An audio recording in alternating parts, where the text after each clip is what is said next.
Welcome to Pod Places, the weekly podcast on all things place. I am Jeff Sigler with Revitalize or Die here in Pittsburgh, and I'm joined by Ryan.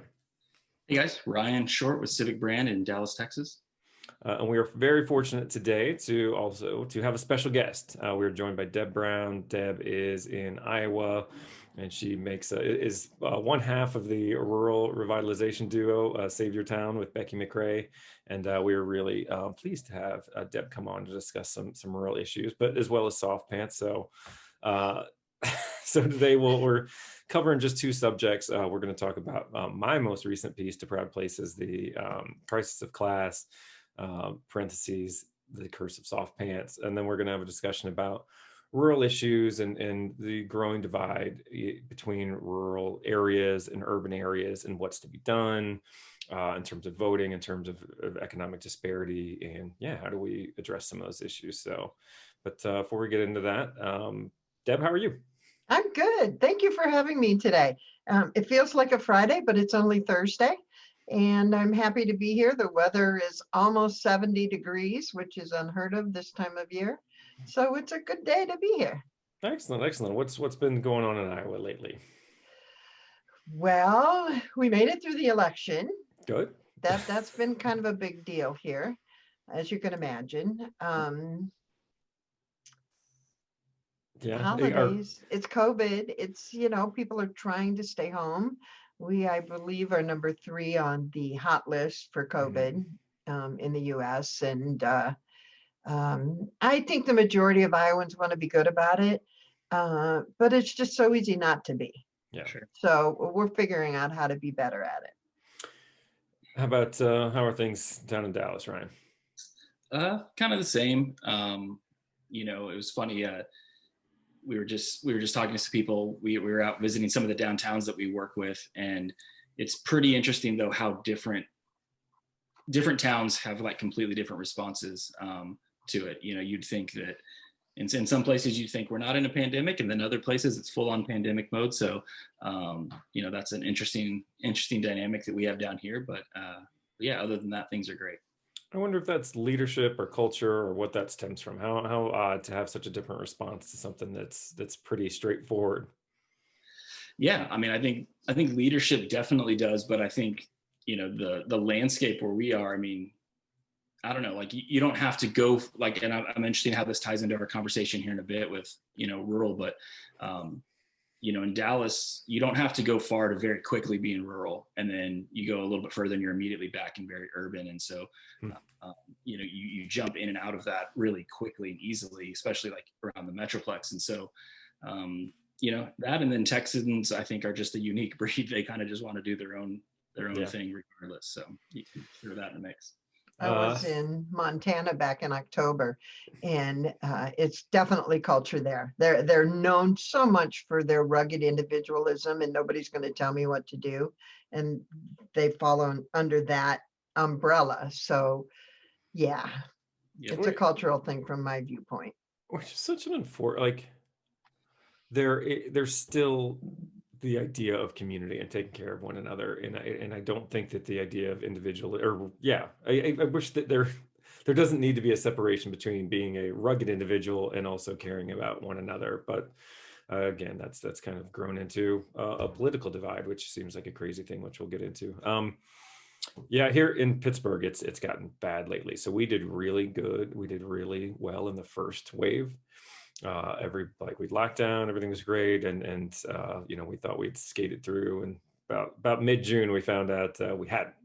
But like most places, we got through summer all right, but it has blown up recently. The Allegheny County director of the health department yesterday said stay-at-home order it's not mandated, but stop being a bunch of dummies and stay home if we hope to not see our ICUs overflow. So we're in a pretty bad state, and everybody is hopefully deciding to, I'm under the impression that people are starting to take it a little more serious with the language and increasing in terms of severity.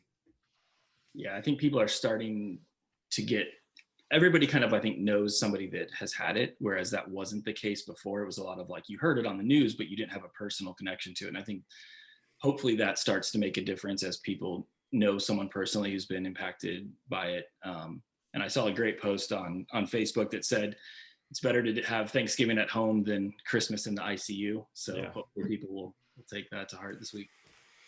So, for those of you that are listening, you can't see that Ryan is in his best suit and tie today for the podcast, which is in response to my recent Proud Places post, a class crisis, the curse of soft pants, which is a mouthful, but it was a really fun piece to write. I really kind of enjoyed, it was one of those things that my wife had mentioned for a long time, like, you should write this thing on soft pants. Like, no. And finally decided to do it. And it was a ton of fun to write. And the response has been really pleasurable as well, in general, to see what people have said and what they've thought. But, the premise of the piece was that it's certainly people have grown more casual in their attire, and that's and that's certainly not a judgment. It's just something that we can all be pretty safe to say, like, yes, that has happened. But what I presuppose is, like, is that a change in our culture, or is that a reflection of our places?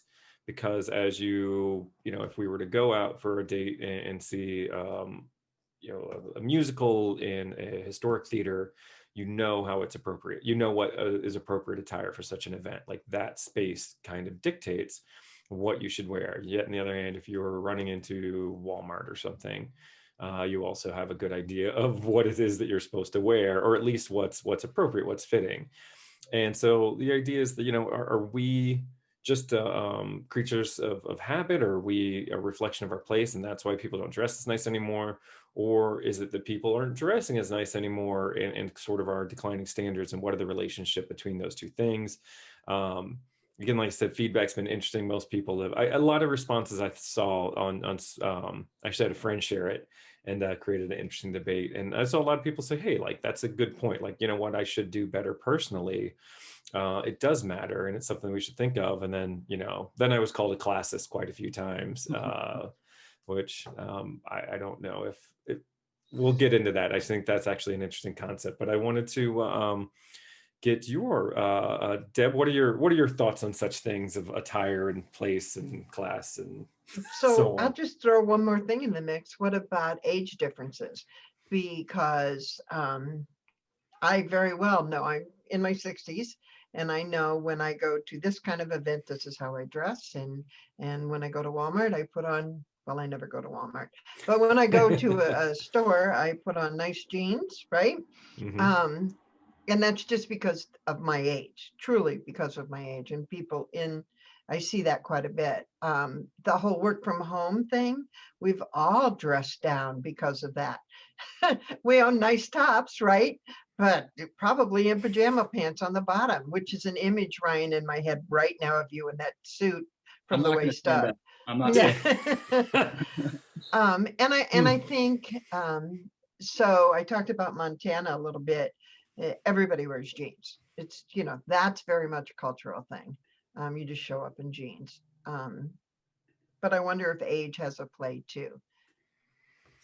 Yeah, I mean, so my great grandfather, who has passed away now, but I mean, that was the thing that, I mean, even when he was in the retirement home in his last years, I mean, he would have a suit on and his pressed pants, and it was just a thing, and I, Jeff, one of the first things I loved about your post was just looking at the old pictures, because I mean, that's something that I think everybody comments on, is how people dressed, and it wasn't a matter of class. And so that's why I think the classism response is a little off, just because, it wasn't just rich people that were dressed nice. Everybody dressed their best. And then the other part that I just love, it just made me laugh, just your conversations about your boys and the daily struggle of getting them to dress nice for school. And we had an exchange the other day in our house where my wife was taking our kids to the doctor and wanted to make sure they had underwear on under their pants. And she said, do you have underwear on? And his response was genuinely, why are we going to a funeral? I don't know what kind of funeral, like, what do you think's happened to funeral? But make sure you have your underwear on at the funeral was his thought process. So she didn't even ask if they had clean underwear on, just underwear, right? Oh my God. So he has a very different understanding of what funerals are like than I do. He hasn't been to many. But then, a thing that it did get me thinking about is, I mean, is also just how, like, if you saw two people and, one was a billionaire and one was a salesman, the billionaire, our culture has changed so much that, like, you think of the billionaire, if Mark Cuban was on this podcast, he's probably not going to be in the suit. But if I'm trying to sell him something like a copier, I'm probably going to be in the suit. So it's almost this like reverse dynamic now too, where, sometimes dressing down is a matter of, like, you don't have to, maybe, I don't know. I think there is that angle too, but your theater photo showing like a really beautiful theater, and saying people would feel underdressed if they went to this really elegant theater. But then if you go to the multiplex, you would feel really overdressed if you showed up just to see Star Wars or something wearing what I'm wearing. So yeah, I mean, I just think it was a great post, definitely intriguing, something to think about for sure, and how it affects a place. You went pretty deep into it right away. I was holding off on some of that, but I think I mean I have to get into it now. But that was kind of an interesting response of that came about in some other conversations, was the class thing, because I found that when I had a couple people again say, well, this is classist, and I found that to be incredible. Like, I was really taken aback that the idea of, what, poor people can't dress nice? I mean, what do you think I'm saying? Is that this is something that's only accessible to upper income people, to actually carry themselves with self-esteem and wear nice clothes? Like, that was more telling to me. And because, right, to your point, like that, I mean, there are other countries, people in other cultures that wouldn't dare be caught in with far less resources than we do, that wouldn't dare be caught in soft pants going out in public. So I did think that was an incredibly surprising take, but it also came from, to your Zuckerberg or Mark Cuban point, like, it also came from the Lululemon mom set. Like, hey, I'm unfathomably wealthy and I spend all my money on the most expensive workout clothes, but I can't tell you last time I've been to the gym. So it was, I mean, I know I'm certainly painting with the broad brush here and being a bit stereotypical, but isn't that funny, to that point of now, that where once everybody aspired to look nice, there's this group now with a lot of means that purposefully dress down. And what a weird sort of societal change that is, and what that, like, I don't know where it stems from. Maybe it's that, right, I don't have to impress anybody, but that kind of took me aback, because there certainly was that group that I saw responding that was calling me classist, while at the same time, knowing a bit of those people personally, it's like, yeah, you're you're the yoga pants every day. Right. Yeah, but I want to comment on that whole dress. What they consider dress down is not what I consider dress down. When you put on a name brand shirt and name brand pants, and you've spent over $500 on your outfit to look casual, to me, that's not dressing down. That's just dressing for a look. Right. Which there is a difference. And then I wanted to talk about how you feel better. You mentioned it. When you do dress up, how you stand a little taller and you feel a little better. We do miss that. 100%, 100%. I think that is so true. I mean, Ryan, your grandfather's story, mine was the same until the day he passed away. He put on a suit every single day. And I've made a conscientious choice, actually, that every morning I come down dressed up. The kid's like, what are you doing? Where are you even going? Like, oh, nowhere. I'm working from home again today. But it does make me feel better. And there was a study done that showed how on casual Fridays, productivity went down precipitously. And so there is a real, there's a personal cost. And that's where I kind of push back on some of this, like, you're a class. It's like, no, like, self-esteem, pride, dignity, those things have nothing to do with your socioeconomic status. And it's kind of offensive to suggest otherwise. Like, that is something that's important to everybody, and really something that we should talk about more. The fact that we don't talk about it enough is maybe a problem. But yeah, I think that it's in the comment that, I was expecting it, and it was like, oh, don't judge a book by its cover, I've come to think is the dumbest cliche in the world, because everybody judges everything by its cover. That's how we function every day. Certainly 100% of people can't be, pegged by what they're wearing. But for the most part, when we look at a building, we make an assumption about when we look at a house, we can make assumptions. Like, when we look at somebody, the way they dress, we're going to make assumptions about who they are and what they do, because that's how we have to navigate in society. It saves us an infinite amount of time to make certain assumptions. That's how our brain works. So I think that there is something to be said for how you appear to others, because that's going to tell them something about you and form their opinion of you. Yeah, So it is I true. want to congratulate you just real quick, the example that you're setting for your boys. You may not even realize that you're doing that, but trust me, they see what you're doing. And that's important too. Well, thank Sorry, you. Ryan, for interrupting you. Yeah, no, I agree. I think that's a great point. And people do judge everything by the cover or what they see, but you were talking a minute ago about how it makes you feel, and I think that's, to me, the most important thing. Of don't do it, don't dress nice and have a nice place to impress other people. Like, do it for yourself. Like, you deserve to feel good. And there is, I mean, even when you're not dressing fancy, like if you just have new jeans and they just fit better than your old ones, like you just walk a little taller that day, you just feel better. If you get a haircut that day, you feel a little better. And so, yeah, I mean, I dress very casually normally. And in the business world, I sometimes do take a kind of that approach of like, hey, you should judge my ideas and what I'm saying, not, how I look. But there's no escaping, that you have to get through the door first. You have to have people accept you and open to your ideas and feel that you're an expert. But I would just encourage people to think about that, of, do it for yourselves. And so when we're talking about places, you don't need to have fancy buildings to attract visitors and tourists. You should do it because for your residents and for, the businesses that are already there, they deserve it. I mean, such a key topic, right? Well, I mean, first, one thing I want to touch on that you said that I do think really matters, right? Like, it's good clothing doesn't have to be expensive. It should just not be sloppy. It should fit well. It should suit you. It should speak to you, but it doesn't have to be associated with expense. And so, but right, you relate that over to places. It isn't. How much I rant on about why we should do things the right way in our community, not for outsiders, but for locals. And that's exactly right. Like, you don't have to dress up your downtown. You don't have to take care of your parks. You don't have to, pick up cigarettes for outsiders. Do it because you have some self-esteem in your community. Do it because you care. Like, our habitat matters. And so if our community is just surrounded by trash all the time, if the residents of our town, when they look at their town, they think like, oh, like this place sucks. It's sad. It's depressed. How do you think that affects how they feel? How do you think that affects their relationship to their community? It is so much about our internal view of ourselves. I mean, just as you said, like, you get a haircut, you get, a new pair of jeans, you feel better about yourself.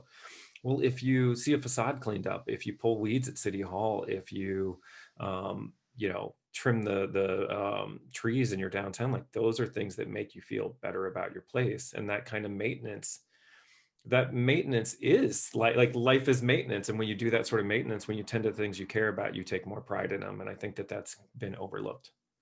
And I want to throw in, particularly in small towns, remember, don't expect the city to do everything. We are the city. There's nothing wrong with me sweeping my own sidewalk. There's nothing wrong with me cleaning my own windows and encouraging others to do the same thing. Or when I'm out for a walk, to pick up trash on the trail, pick up after my dog when she goes to the bathroom, all those little things we don't have to rely on the city to do because we are the city. Right. I am a wholehearted believer in that. And it seems like this is going to trail into our second conversation, but it is funny that there's this culture of government, get out of my life, government, I need you to do everything for me. When a community has to take care of itself, you are responsible for, right. You shouldn't expect the city to do everything. You should take care of yourself as a community, which again, it's that self-reliance, that sense of well-being and belonging, and hey, we're all in this together. Absolutely. Yeah, Bernice shared on the Slack that numtots meme of "Here come the socialist snowplows," which I thought was pretty funny. But yeah, people do have an interesting relationship of what they want the city to do, what they expect the city to do, and I think it starts with, well, you do it first for your business and your place and the trash that you see, and it is contagious. Other people will start doing the same, and then you end up solving the problem. So what I kind of see as having happened is that, 100 years ago, somebody in town would say, all right, like I need a place to house my business, or maybe I'm just a developer and I want to build a building to house someone else's businesses, some apartments and whatever. But this is something I'm going to construct. or at least I'm going to hire somebody to construct, but it's going to be all done locally. Like this, my name will be on it. This building will be associated with me. That craftsmanship is going to, like, the people that I'm going to hire are going to have to stand behind their construction. Like all you had this sort of, um, I don't want to say pressure, but sort of this social accountability to say, you should do something of quality. Like if you live in this community and this thing is yours, you're going to want to do it in a manner that it reflects your good name, that puts your family in a good light, that when people see it, like, oh, I respect that. That's of high quality. And so those buildings made us proud. I think that they were, I mean, that's, you look at where somebody pointed this out. I'm sorry for a bit of a offshoot, but a tangent. Somebody pointed this out when we were at a conference, maybe in Chicago 10 years ago, or 5 years ago, like, look at where the top 10 restaurants in the city are located. And they were all in historic buildings. Like, look at the best parts of any city, and they're all those historic districts. So there's a reason we still gravitate towards those places. It's a reason where they're the most visitors, the highest real estate values, et cetera, and where the best businesses locate.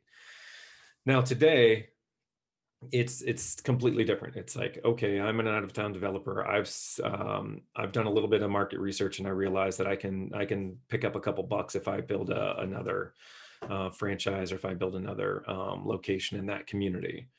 How can I 100% maximize my profit? That means I'm going to need to build as fast as possible with as little expense as possible, and think in as little thought towards long-term as I can, because basically I'm trying to just get the money out.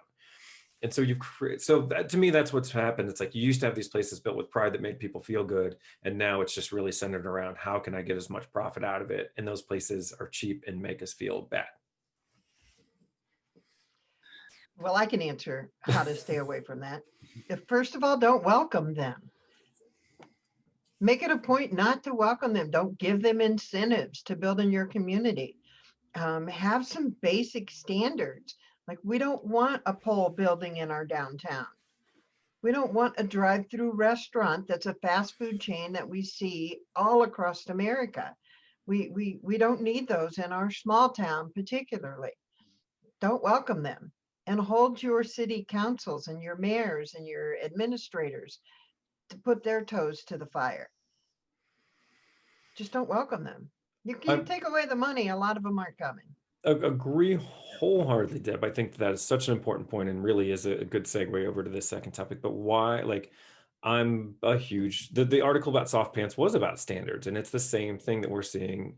Like, why do standards keep diminishing? And I'm not, like, of course this is an issue in larger cities and smaller towns, but I think it's more pronounced in rural areas. The diminishing of standards, the acceptance of, hey, as long as you'll come to our town, we'll take it. We'll accept anything. Like, is that something that you are seeing in your work? Yes, and part of what Becky and I do is help to educate people and talk about, there's not a benefit. What are your losses because of this? What tax money are they taking out of their community? Are they reinvesting in your little leagues and somebody that needs help with a funeral? I mean, are they involved in the community? No, then why do you support them? Just don't let them in. You have to be loud about it. You have to share. For me, you have to share why it's so important that you not have that kind of community. Now, if that's what you want, if you're a bedroom community and you just want that easy, then that's up to you. It's your town. But for the majority of the rural places that I see, they would much prefer somebody local owning the restaurant where everybody goes in the historic building. Even some of the smaller franchises, if they're locally owned, those people are giving back to the community. It's the big boxes, it's the developers that just want to come in and run and take the money and leave. Until we say something and put our foot down, it won't change. It's all about the money, Start taking a look at what's more important than money. This is such an important topic, and one that I'm, like, extremely passionate about, and I think you hit the nail on the head. And I think what I've seen is this is the economic development run amok. This idea that we just economic development rules all, and everything that we think about has to be through the prism of, is it a job? Can we get a job? Can we get investment? And we'll take anything at all, just in the name of saying, I scored a job, I got an economic development victory. When that, and when you push back and like, no, we don't want Walmart here. It's like, what are you, a socialist? What are Yes. you? Do you hate business? Are you some sort of communist? And it's like, whoa, whoa, whoa. We can have standards. I've started using the language of community first capitalism. Like, we can That's still nice. promote growth. We can still promote innovation, and we can still do all these things in competition, yet we can do it in a way that helps our community. Because when you incentivize, when you accept, and especially when you incentivize businesses from out of town to come in, they're coming for your dollars. And And they're that comes with taking them out of the community. That, it's very much twofold. And would you not rather support 10 local businesses and help them grow versus chasing that smokestack that's going to bring in 50 employees that you don't have in your community, by the way, and you're not going to get in your community because you don't have housing for them yet? I mean, it's just, there's the orders out of whack. Yeah, and I think so many people, Jeff, to your point about jobs, is they do view a job as a job, so that they always see them as equal, or they see an occupancy as equal. And in the business world, you have seen more and more businesses start to take a triple bottom line approach, where it's not just how much profit, it's how much profit, but also what's our impact on the community and the culture. And I think cities need to do that. Economic development needs to not just count 50 jobs. It's like, well, are they good jobs? Are they quality jobs? To your point, do we have housing for those jobs? We need to not simplify the metrics just to push something through and be able to point at, I think that's the big thing, is city leaders want to be able to point at wins. And it's really easy to say, I got this in here and it's 50 jobs. But how is that a win? Yeah, right. It's up to us to say, how is that a win? Yeah. Right. What are Have you you doing? made it a Yeah. better place to live? And typically, no, those jobs don't. And so, right, it's coming back to, well, let's have standards. Let's not accept anything. Let's push back against this idea that any job is a good job, and that economic development at all costs, and come back to the idea of, what are we making it a better place to live? Are we making residents happy? Are we engaging with them? Do they enjoy life here? Because I think that in the end, that actually is your best chance of recruiting, retaining and recruiting talent, is being a decent place to live. But that has had to, it's been hard to get that to catch on. It's just the prevalence and successful messaging of the economic development field is hard to break through. So I want to interject. I've been in the last 2 months in 3 different small town rural communities. And the exciting thing that I'm hearing and seeing is those 25 to 40-year-olds are moving back home with their kids for a better way of life, better quality of life, smaller, raise their kids like they were raised, and they're bringing their own jobs with them. So you don't hear about these folks moving back. They don't all move back at the same time, but they're coming back with great ideas, and they're starting to meet each other and work together and talk through these issues. What kind of businesses do we want here? How can we get that? What kind of community do we want? Where should we invest? I'm actually seeing more of that, and that's exciting to me. Yeah, one of the favorite projects we worked on was in Park Rapids, Minnesota, and that's exactly the story that we saw there. And this was a couple years ago, so definitely before the pandemic. But as we were doing engagement, everybody there, we recognized, like, man, this is a really small rural town, but they had a wealth of really smart, educated people that had some childhood connection to that community. Maybe they lived there, maybe they visited there in the summers, but they went to university, worked the big city job, and then said, I don't want to be in that rat race anymore. I want to change a pace. And they brought their talents there and opened new businesses there and spent money there. And so I think the pandemic has just accelerated the opportunity for more people to do that. Because before, depending on what your job was, you might not be able to do that. So I think it's a real Exactly. opportunity. how can we welcome them back in our communities? What are we missing? Are we giving them an opportunity? Something as simple as a newcomer meeting where people can come and meet each other and find out where to volunteer and what empty buildings there are. Just little small steps that we could take as a community. Give them a downtown that they can be proud of. And sometimes that's just paint and sweeping the sidewalks. Fill those empty buildings. Don't let me get started on that because I could talk for days on that. I can But there are talk many days on ways to do that right now. empty So buildings. yeah, But it's a crisis. I mean, literally, like it is the small town crisis that, and I'm a big believer that in removing regulations and the continual removal of regulations on businesses has been the like one of the biggest causes of the depletion of small town resources. Like, so, and give me a second, I'll see if I can make this make sense. But right, as we continue to make it easier for companies to merge, as we continue to strip away, antitrust legislation, as we just allow business to grow bigger and bigger and bigger. In Western Pennsylvania, like PNC has just gobbled up every bank that exists. But PNC's obviously they can't, be located in a town of 5,000. It has to be located in Pittsburgh to supply all the people that they need. So all those local banks are now gone, and all the money that they would keep in the community are gone, and all the good jobs that they had are less good jobs. But then now everybody that graduates that's told, hey, when you graduate from high school, you're going to have to leave for any opportunity. This community won't work for you. If you're bright at all, you're going to have to leave. Well, then they go and get in debt at college. And of course, where do they have to move? They've got to move to Pittsburgh to get a job that can pay off that debt at PNC or something. I mean, that's the general story, that companies have gotten bigger and bigger because of deregulation. And they have to locate in the top 100 metropolitan areas to survive, which means then all this talent is leaving rural areas and moving to urban areas, and it's creating this huge, like, it's just this vacuum that's pulling all the resources away. And it's sad, and it needs to be turned around. We had mechanisms in place to keep that from happening, and they've all kind of been abandoned. And so I would certainly like to see economic policy change to stop that, but in the meantime, what are you all seeing as ways that rural communities can kind of combat some of that effect? And maybe you disagree completely. Maybe my whole premise is wrong too.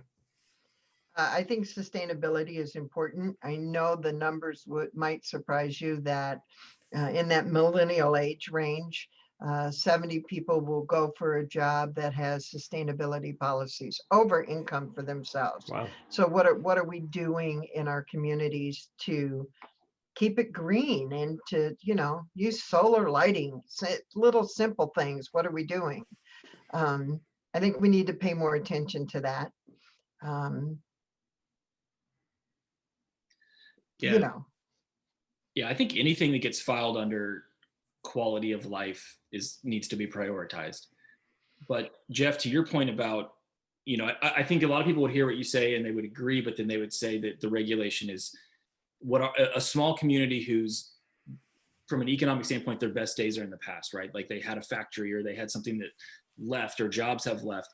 Their pushback will be that all of these things that you're talking about of like keeping things nice, they're going to say that those are all great, but nothing's going to get better until we have somebody come in, and they're always looking to the outside. And so Deb, I'm curious in your work, because we work with small towns and most people get it, but there's a good chunk of the population that thinks nothing will ever be better until some outside company comes in and offers everybody a bunch of jobs. So I live in a community personally that lost a major manufacturer to move to Mexico. And they employed 2,000 people in a town of 8,000. It was, and all the supply chain that came off of that. It was a pretty big hit. Once they figured out that we were going to be okay and started seeing some of the local businesses hire another person or two, and some new retail started coming in. And we just kept saying over and over and over, you have everything you need. Let's find our innovators. Let's find our entrepreneurs. Let's give them a place to work from. And we did that. We actually did that. People started to get excited. Oh, wow, we can have this great community. Oh, wow. We don't have to have the factory right downtown, which we did, by the way. Um, it's bringing that level of community pride up a little bit. You don't have to be proud because you have a factory. You can be proud because of the people you have in your community and how can you best help them. Yeah, I'm not a fan of chasing smokestacks to bring them into small towns. I personally believe and have seen that we already have everything we need to get better and to go forward. And we don't need anybody's permission for 99% of the things we want to do. Amen. Because, right, didn't every one of these towns exist before they had that major factory? I mean, that came 10, 20, 30 years later. There were 500 small businesses in a town of 2000 or something. And that factory later came in and sort of changed the whole dynamic that, there was a farrier and a butcher and a baker and probably a candlestick maker and, all those jobs. And what's funny is we're desperate to have those again. The brewer, the distiller, the people that do things by hand, like those are all what we gravitate, what we want now, but those were all lost by the factory. It's Well, like, and take those old factories and make them into what it is that you want. You can have a maker space. You can have yeah, co-working. You can have your old geezers club come in with their woodworking tools and teach you how to use them. You need a butcher, figure out how to get a butcher. They're doing that in Montana. The state is providing education to process meat in small local butcher shops. We need that in Iowa desperately. It's just a matter of talking about it. Wouldn't you rather have? What do you think about that? And when I talk to the grouchy people, they're usually older. And I ask them, where does your granddaughter live or your grandson? And it's always in a big town. I'm like, what would it be like if they could come back here? Do you want them to work in a factory? And the answer is always no. wow, I'm like, what if they could start their own business? Now they can start to wow. see the picture. That's powerful. That's powerful. Right. And I'm a big believer like small town is crucial to American life and health and happiness. It's certainly Yes. crucial to more it's created this like what was the statistics I saw recently that you can pretty much tell how somebody's going to vote by the population density of their town. Like that divide shouldn't be there. That's a sad reality that needs to change. But I mean, small towns have been devastated by economic policy, and it's like we need them to be healthy because it's such a great lifestyle that people can have in a small town. But you're right though. I mean, that's the job chasing and that change in the nature of the economy has just devastated them, and that it can bounce back because again, they did it once. I mean, all these towns did it in the late 1800s, prior to any big industry or factories, and they can certainly do it again. And like I said, that you look at the most successful districts today, whether in a big city or small, like it's a bunch of those same sorts of it is the baker, it is the butcher, it are the those little artisan, it is the distiller and a brewer. Like it hasn't changed at all what we want and where small jobs come from. We just kind of grew dependent on thinking that the only way to have a successful healthy local economy is if some huge employer comes in. Well, and talk about what are they going to pay you? Great, they're bringing 50 jobs. Okay, maybe 10% are going to make over 60,000 a year. But what are the other 90% going to make? Are those 11 and $12 an hour jobs? How do you support a family on that? The answer is you don't. Look at what you might actually be getting.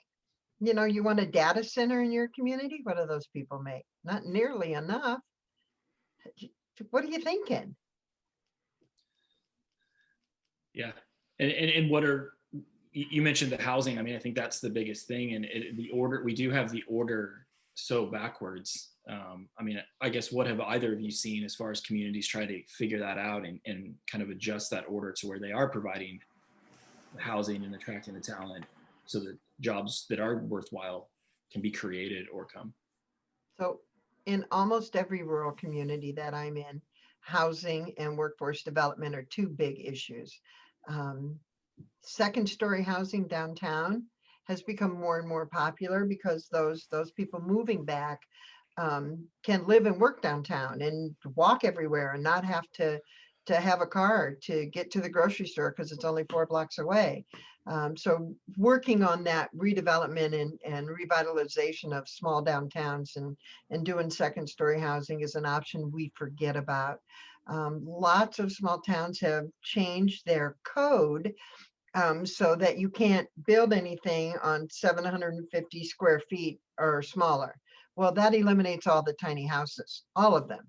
And the mother-in-law sheds, the tiny houses. These are opportunities for young couples, for single people, for a widowed woman to live in these kind of wonderful environments. Yet we are not letting it happen with our city code. So taking a look at what your codes are. They did it so that you wouldn't have trailer houses. That's why that whole thing started, was Right. to eliminate trailer houses. You can rearrange write the code and say no trailer houses, for God's sakes. you know Right. Yeah, I think the accessory dwelling units, reactivating spaces that are above downtown stores, the communities that have done that, all of a sudden you're putting people that live right in your downtown, and that's people that are going to support those businesses down there. And so Yep. it starts to fill those vacancies too. You want some of the old houses that the seniors live in now, the 4 and 5 bedroom homes that are just lovely on an acre or two. Find a place for those seniors to live. Build them beautiful condos where they don't have to maintain their yards, and help them get into those facilities, and younger people buy their homes from them.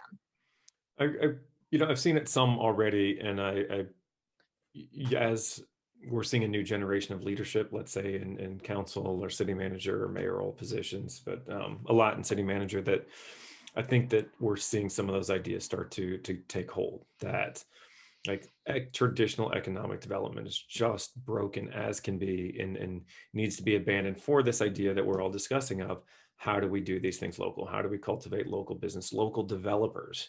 That's something that's a huge part of this. Like, we need to own real estate in town and have people that all these Main Street programs are out trying to recruit businesses for building owners that don't care about tenants. Like, a real developer, a good local developer, takes care of their own tenant recruitment. And so I think that, the communities that pick up on this and that try to serve try to actually put wealth back in their town, that foster local business. I love the Montana idea. That's, it's like, stop trying to bring in somebody from outside. Send a 20-year-old off to learn to be a butcher or a baker or to work leather or to be a distiller or a brewer or an all electrician or a plumber. I mean, all of right. that. Right. All this failing infrastructure, actually, you could pay people to fix up. And then you would have this wonderful, beautiful thing again, to put your dressy pants, your hard pants on when you went out to visit.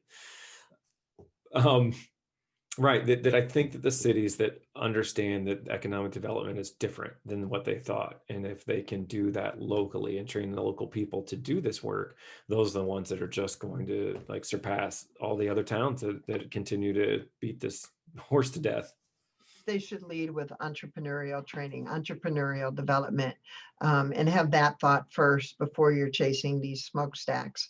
That's just an old way of thinking. That's how we've always done it. We know that's worked before. It should still keep working, and that's just not true.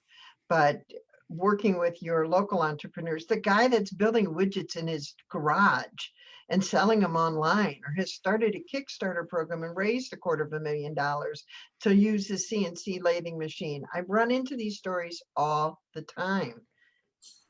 Find them, go look for them, and give them opportunity. Are either of you seeing towns that are doing a great job of this?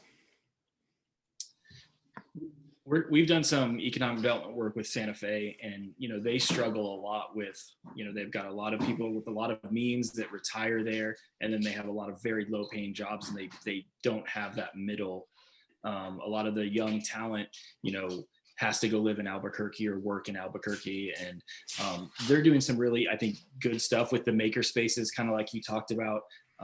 They're really focusing on what they call Boomerang Residents, that talent that has moved away, how can we get them to come back? Maybe it's through high school reunions and just giving them opportunity here. So there are communities that are figuring it out and doing it the right way, but for every one that is, there's 15 that are just throwing millions of dollars at Amazon or data centers, and just kind of the state of Vermont, North Platte, Kansas, even northwestern Arkansas are throwing anywhere from $5,000 to $10,000 for people to move to their communities.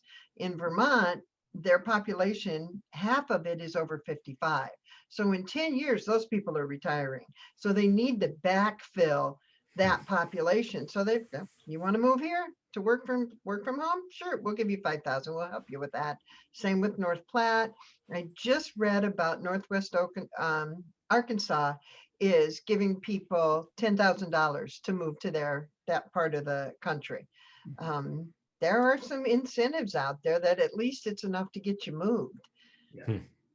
Tulsa, Oklahoma did a similar thing, and I saw one of the people that ran that program speak at a conference, and that initial push to attract people there is really great, but they quickly learned that you spoke to this earlier, you have to get those people connected and ingrained into the community.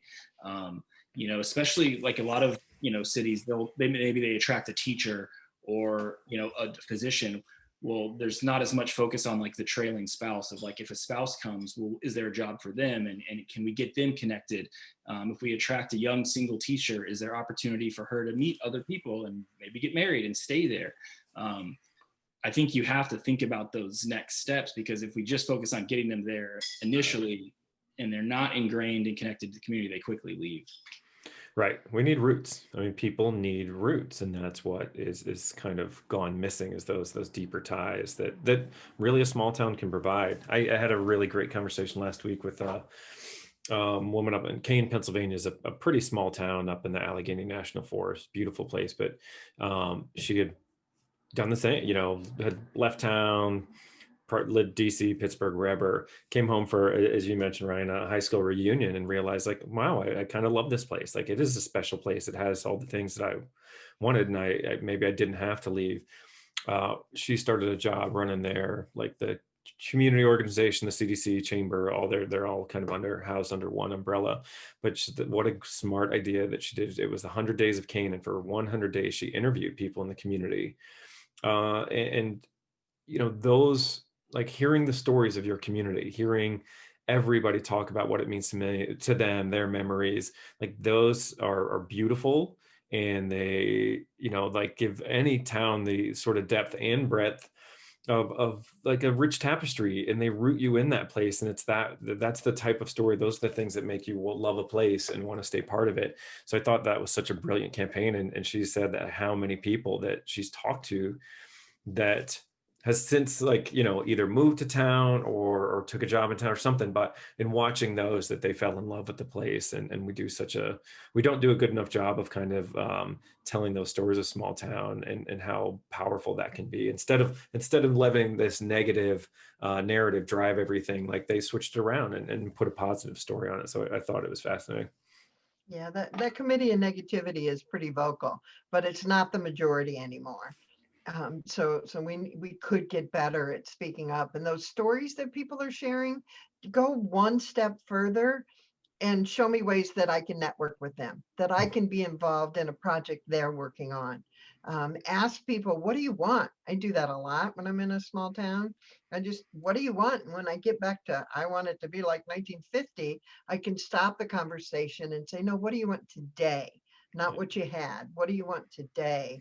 And then I share stories from other communities that are already doing the things they want.